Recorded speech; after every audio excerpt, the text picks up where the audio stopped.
Welcome दोस्तों, आज हम लोग जानेंगे इक्विटी किसे कहते हैं।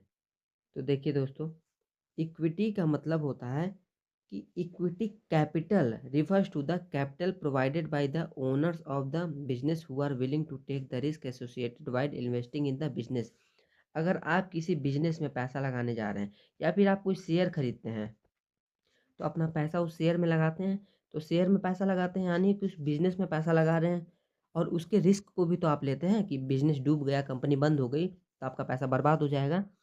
तो जो हम पैसा उस शेयर में लगा रहे हैं, वही इक्विटी कैपिटल कहलाता है।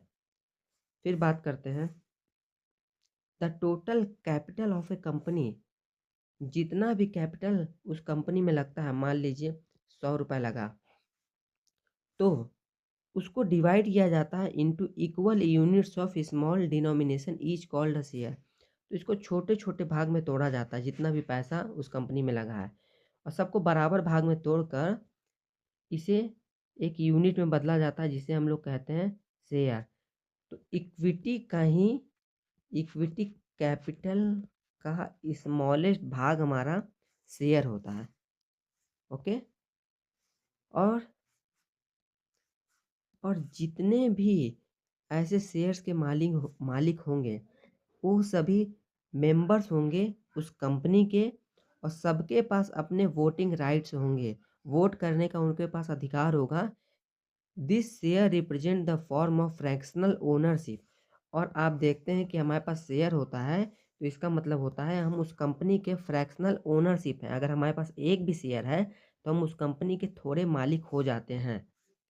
फिर बात करते हैं, पहले के ज़माने में आपको जब आप शेयर खरीदते थे, तो शेयर सर्टिफिकेट मिलता था।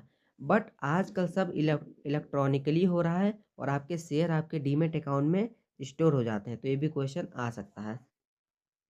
फिर बात करते हैं बाय फ्रॉम। या तो आप शेयर को आईपीओ के द्वारा खरीदेंगे, प्राइमरी मार्केट बिल्कुल नया इशू होता तब आप खरीद सकते हैं, या फिर आप secondary market direct stock exchange, Zerodha हो गया, एंजल ब्रोकिंग हो गया, जितने भी आपके ब्रोकरेज फर्म होती हैं, वहाँ पर जाके आप शेयर खरीद सकते हैं, जिसे हम लोग सेकेंडरी मार्केट कहते हैं। थर्ड पॉइंट की बात करें, बहुत मेन है, इंपॉर्टेंट है, आपके एग्जाम में आ सकता है, कि शेयर हो गया, चाहे इक्विटी हो गया, चाहे स्टॉक्स हो गया, इन सब का मतलब सेम ही होता है। अलग अलग नहीं होता है कि शेयर अलग है, स्टॉक अलग है, इक्विटी अलग है। तीनों का मतलब सेम होता है। तो आज हमने सीखा कि इक्विटी क्या होता है। धन्यवाद।